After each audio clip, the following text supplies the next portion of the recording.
J'ai rejoint la formation à l'EML tout simplement parce que j'avais le projet de changer de parcours professionnel. J'ai travaillé pendant 16 ans dans un métier d'expert en RH et j'avais envie de rejoindre le monde du consommateur, le monde du développement et le monde de l'innovation.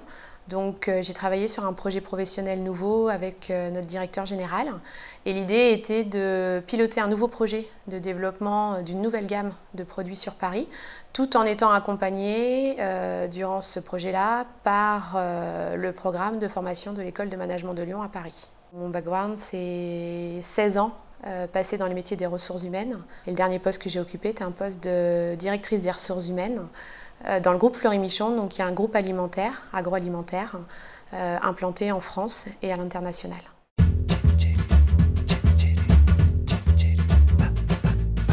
J'ai commencé la formation en octobre 2016, donc formation en part-time, 3 jours de formation par mois. Et ce que j'en retiens le plus aujourd'hui, c'est le partage d'expérience entre collègues de promotion.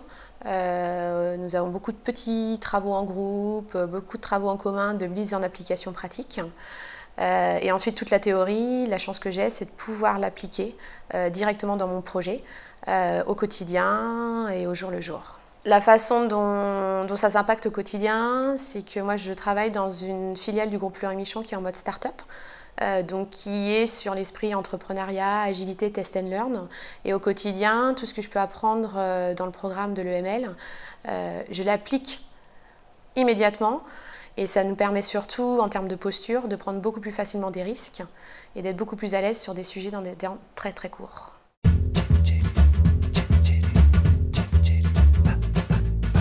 Sur le terrain au quotidien et dans la nouvelle mission, la chose la plus importante, c'est, comme on est dans un environnement start-up, c'est qu'on réapprend à tout faire.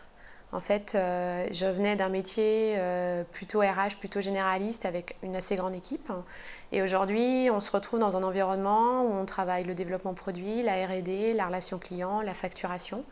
Et la chose la plus importante, c'est comment on réapprend à faire tout ça soi-même. Personnellement, j'ai dû réapprendre à travailler différemment, à revoir ma méthodologie de travail et à tout simplement faire tout soi-même, mais surtout pas rentrer dans le détail et de le faire de façon globale.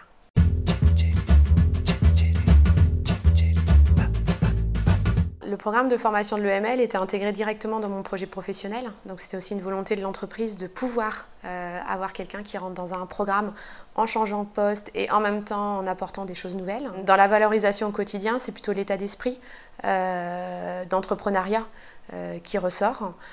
Systématiquement, la façon dont on travaille est complètement différente de la façon dont j'aurais travaillé si j'étais restée dans une structure classique. Donc dans la vision et la perception que peuvent avoir mes collègues ou mes hiérarchiques, c'est plutôt d'apporter un souffle nouveau et un positionnement en termes de méthodologie de travail complètement différent.